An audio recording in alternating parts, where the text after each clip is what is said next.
Good afternoon, I'm Milton Walker with the Midday News. A special welcome if you are watching on onespotmedia.com. Prime Minister Andrew Holness is trying to quell fears that Jamaica may become trapped at the center of a geopolitical tug-of-war between China and the United States. China has established itself firmly in Jamaica in recent times, particularly through infrastructure projects. It's playing a major part in building the government's legacy projects, including roads and bridges. So on Tuesday, the parliamentary opposition wanted to know if US President Donald Trump had raised objections to the Chinese influence in Jamaica. The questions followed a high-profile meeting involving President Trump and Prime Minister Andrew Holness and other Caribbean leaders recently. I want to just be clear on that. There was no discussion in the meeting with President Trump about any sanctions for Chinese companies, whether they be in steel or construction or whatever. Prime Minister Holness also explained why he accepted the meeting with Mr. Trump. From our perspective, it is better that Jamaica is always at the table than not. It is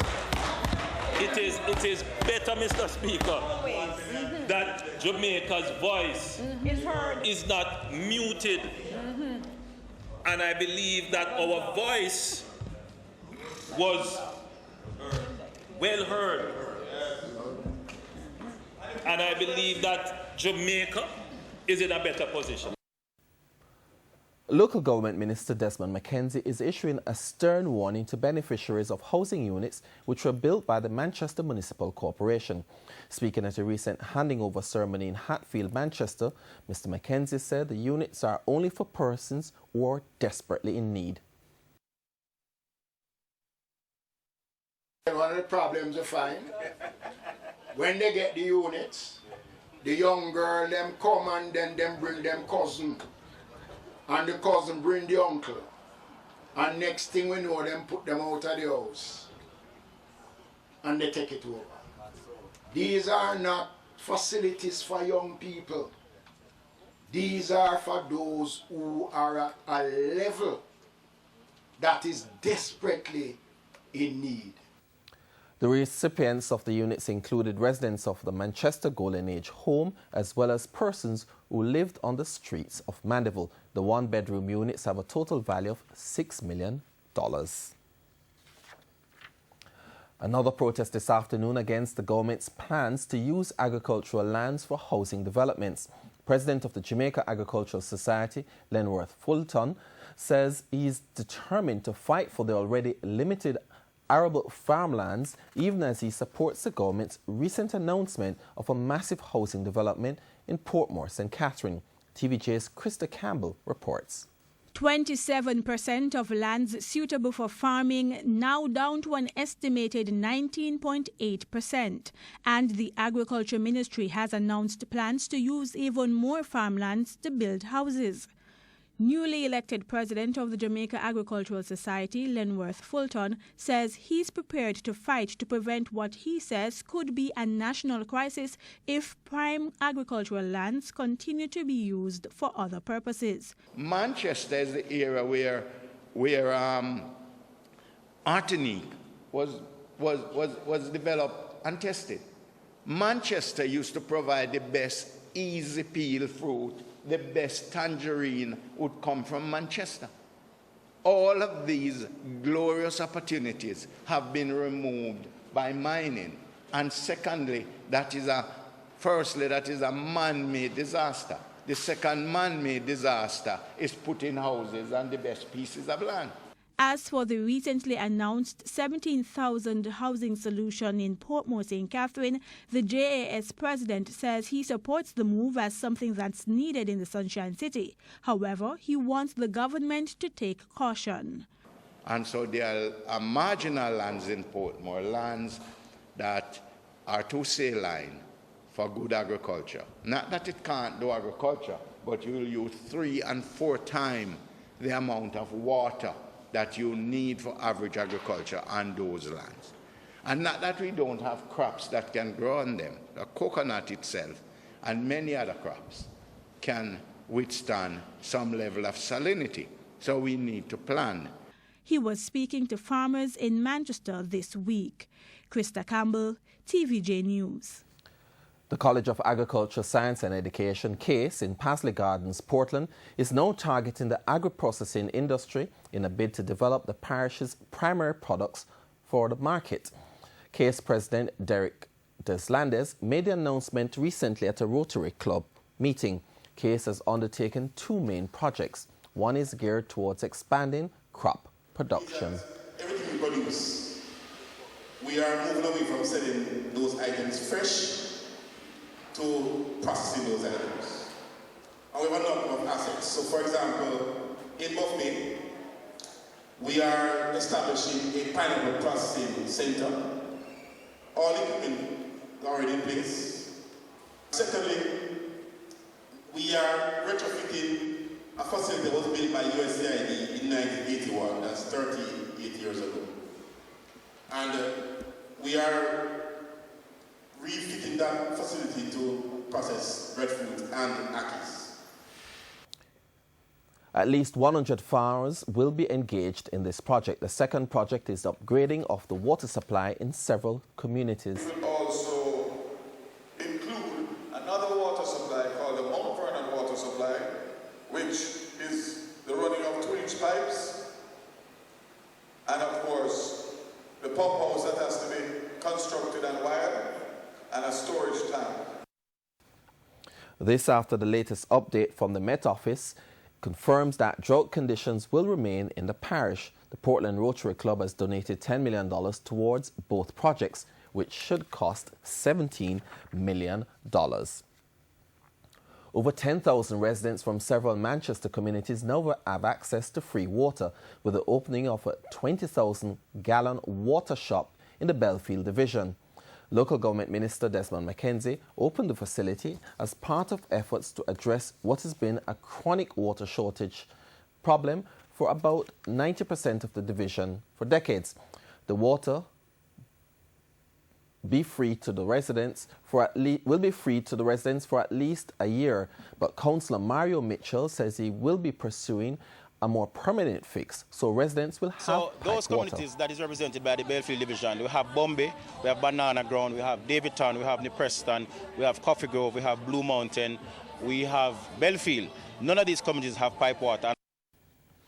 And the local government minister says he will consider a suggestion from Central Manchester MP Peter Bunting that existing water infrastructure at the Kirkvine alumina plant be considered as a more permanent water source for the area.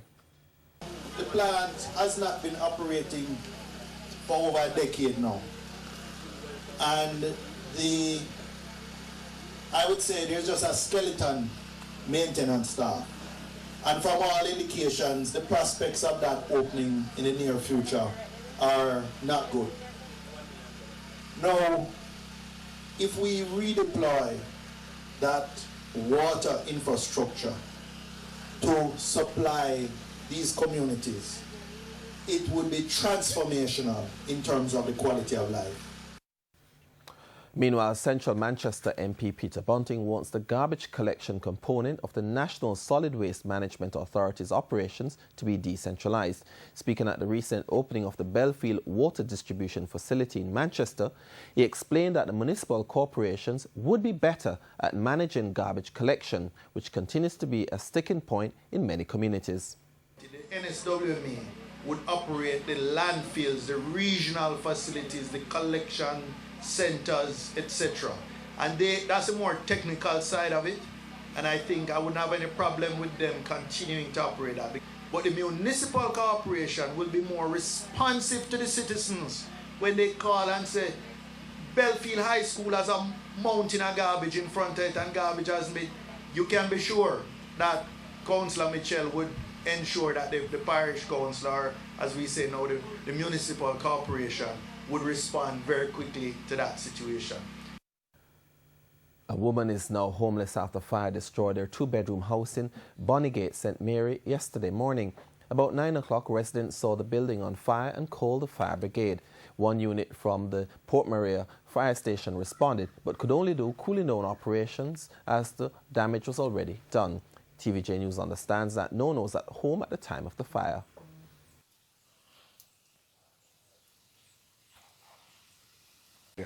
I was in Port Maria. I left house and went to Port Maria about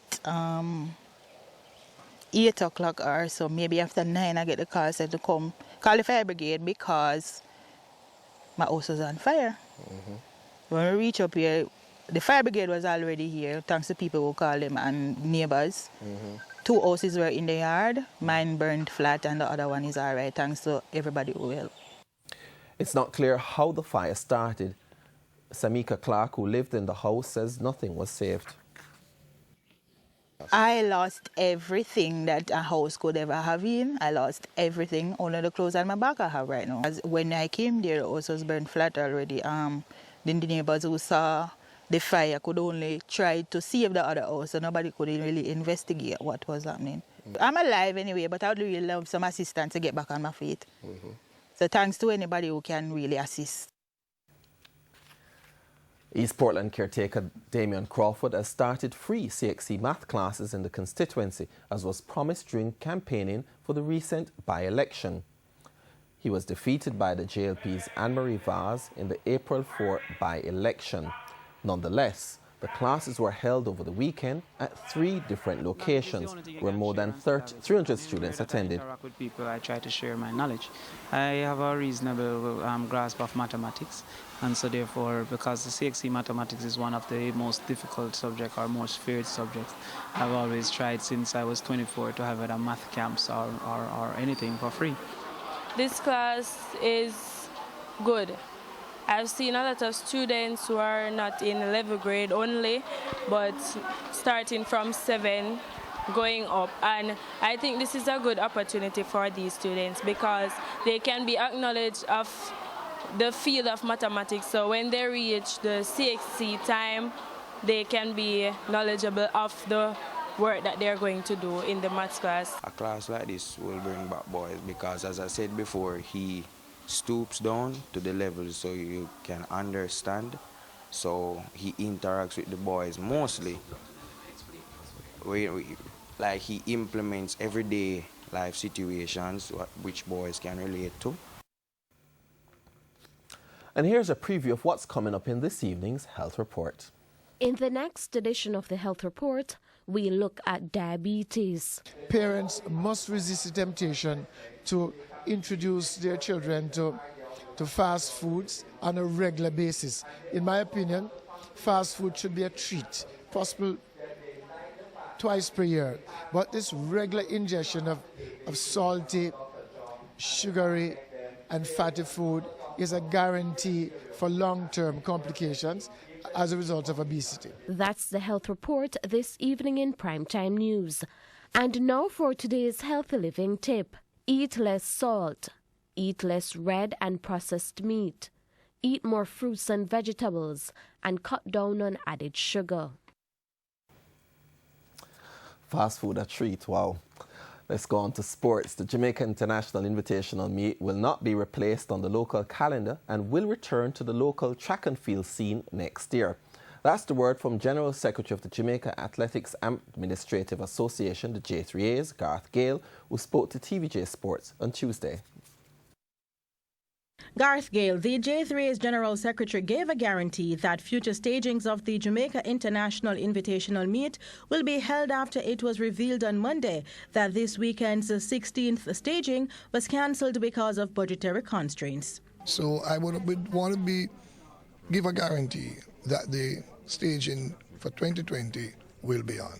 He added that going forward, the meet that has a budget of approximately $180 million will have its issues resolved by the committee. No. There would not be the need for any program to fill the void because I guarantee you that the committee will be working ever so hard to ensure that what the situation this year does not befall them next year. Gale was speaking on Tuesday at the launch of the 36th staging of the JTA Sagicor National Athletics Championships held at the JTA's headquarters. President of the Jamaica Olympics Association, Christopher Samuda, who was the guest speaker, says it's important for the JOA to lend its support to the championships and says it's not too early for student athletes to take an interest and have a say in their careers. We are saying to young people, have some sort of awareness of your own body.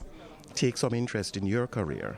You own it. Others, of course, will allow you and will shape it, but you ultimately have the responsibility for your future, and therefore you must take it in your hands. The National Athletics Championships for primary and junior high schools is set for May 24 and 25 at the National Stadium. Sagicor increased their title sponsorship this year to $6.5 million. Along with their annual educational scholarships to the overall champion boy and girl, Sagicor will also be providing a one-time educational grant to the champion male and female from each parish, totaling $1.3 million. The Edwin Allen twins, Tia and Tina Clayton, are the patron of the meet. St. Andrew are the defending champions. Denise Walters for TVJ Sports. And that's the midday news. I'm Milton Walker. Join us at 7 for primetime news. On behalf of the news, sports and production teams, good afternoon.